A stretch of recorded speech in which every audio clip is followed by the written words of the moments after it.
Hello guys, welcome back again to our channel Unreal Cut Scenes. मैं आपका host आज का काउंटडाउन लेकर फिर से आपके सामने हाजिर हूं। तो चलिए शुरू करते हैं आज की बॉलीवुड खबरें। सुपरस्टार सलमान खान ने एक हालिया इंटरव्यू में कहा है कि उन्हें सलीम खान से यह बात सीखने को मिली कि असली आत्मविश्वास में दूसरों की भूमिका को घटाने या किसी का हिस्सा छीनने की जरूरत नहीं होती। सलमान कहते हैं, आप वह नहीं ले सकते जो किसी को मिलना चाहिए, अर्थात अगर किसी को कोई रोल या मौका मिलना चाहिए तो उसे छोड़ देना गलत है।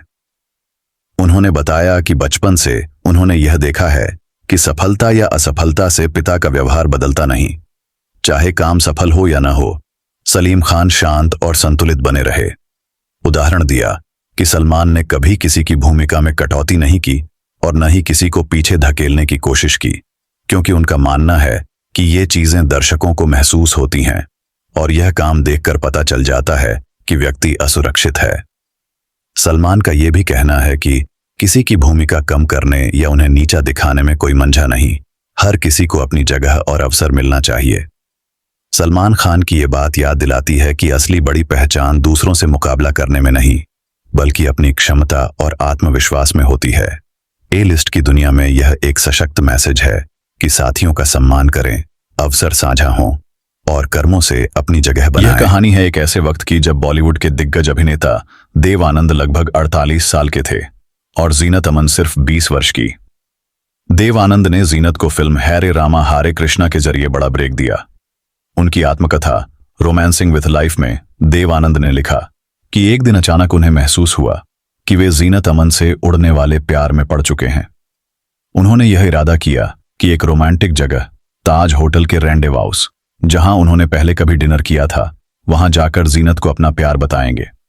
लेकिन देव आनंद का दिल तब टूट गया जब उन्होंने इवेंट के दौरान देखा कि राज कपूर ने जीनत को पब्लिक रूप से चुंबन किस दिया और जीनत ने भी उनके सामने इसका जवाब दिया। देव आनंद ने इसे देखा तो उन्हें लगा कि उनका प्रस्ताव करना अब फिजल हो जाएगा।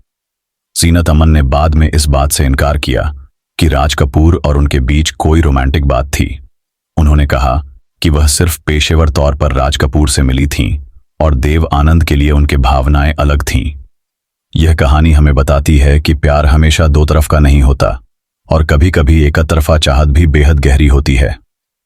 देव आनंद और जीनत अमन की यह जीवन कथा बॉलीवुड की उन कहानियों में से है जो रोमांस के अदृश्य पहलुओं को उजागर करती है। बॉलीवुड अभिनेत्री ऐश्वर्या राय बच्चन ने यह शिकायत की है कि यूट्यूब पर उनके चेहरे को सेक्सुअल कंटेंट पर डीप फेक वीडियो में लगाया गया है। साथ ही एक संगठन ने उनके नाम पर एंडोर्समेंट का दावा किया, जो कि बिना उनकी अनुमति के था। अभिनेता अभिषेक बच्चन ने भी व्यक्तिगत अधिकारों की रक्षा के लिए दिल्ली हाई कोर्ट का रुख किया है, क्योंकि उनकी तस्वीरें, नाम और नकली ऑटोग्राफ का उपयोग किया जा रहा है, जैसे कि टी शर्ट्स, पोस्टर्स और अन्य मर्चेंडाइज पर। दोनों मुकदमों में तर्क ये है कि किसी की पहचान, नाम, चित्र, आवाज, हस्ताक्षर आदि निजी और व्यावसायिक संपत्ति है, जिसे बिना अनुमति के इस्तेमाल नहीं किया जाना चाहिए। ऐसे दखल से सेलेब्स की गुडविल और कमाई को नुकसान होता है। दिल्ली हाई कोर्ट ने प्रभावित वेबसाइट्स और कंटेंट को तत्काल बंद करवाने या हटाने के आदेश देने का संकेत दिया है। सुनवाई जारी है। एआई और डीपफेक टेक्नोलॉजी ने सिर्फ मनोरंजन ही नहीं बदला है, बल्कि कानूनी और नैतिक दायरे भी चुनौती दे रहे हैं। सेलेब्स के व्यक्तित्व अधिकारों की सुरक्षा आज विशेष रूप से जरूरी हो गई है। यूट्यूब फैन फेस्ट 2025 मुंबई के NSCI डोम में बॉलीवुड अभिनेता वरुण धवन और गायक सोनू निगम ने स्टेज पर जबरदस्त रोमांच पैदा किया जब उन्होंने मिलकर बिजूरिया गाने पर डांस किया। इस गाने का ओरिजिनल वर्जन सोनू निगम की आवाज में उनका एल्बम मौसम में रिलीज हुआ था। अब इस गाने का रीमिक्स संस्करण वरुण और जाह्नवी कपूर की फिल्म सनी संस्कारी की तुलसी कुमारी से जुड़ा है। फिल्म सनी संस्कारी की तुलसी कुमारी का निर्देशन शशांक खैतान कर रहे हैं और इसमें वरुण धवन, जाह्नवी कपूर, सन्या मल्होत्रा और रोहित सराफ मुख्य भूमिकाओं में हैं। जाह्नवी कपूर इस इवेंट में मौजूद नहीं थीं क्योंकि वह tiff Toronto international film festival में अपनी दूसरी फिल्म होम बाउंड के प्रचार में व्यस्त थीं। फिल्म 2 अक्टूबर 2025 को थिएटरों में रिलीज होगी। जहां एक ओर संगीत, डांस एंड लाइव परफॉर्मेंस से फैंस का उत्साह बढ़ा, वहीं इस तरह के इवेंट फिल्म की रिलीज से पहले उत्सुकता और चर्चा बढ़ाने में भी मदद करते हैं।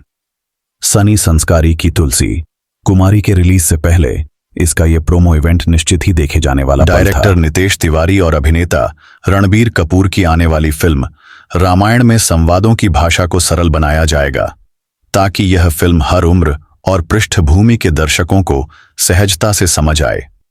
फिल्म में मुख्य किरदारों की भूमिका निभाएंगे रणबीर कपूर राम के रूप में, यश रावण के रूप में, साई पल्लवी सीता के रूप में और सन्नी देओल हनुमान के रूप में नजर आएंगे।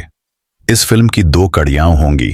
पहला भाग दिवाली 2026 में रिलीज होगा और दूसरा भाग 2027 में।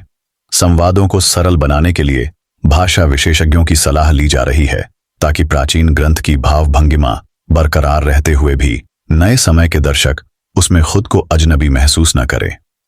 फिल्म को अन्य भाषाओं में भी डब या अनुवादित किया जाएगा, जिनमें इंग्लिश, मंदारिन और जापानी शामिल हैं, ताकि यह विश्वव्यापी दर्शकों तक पहुंचे।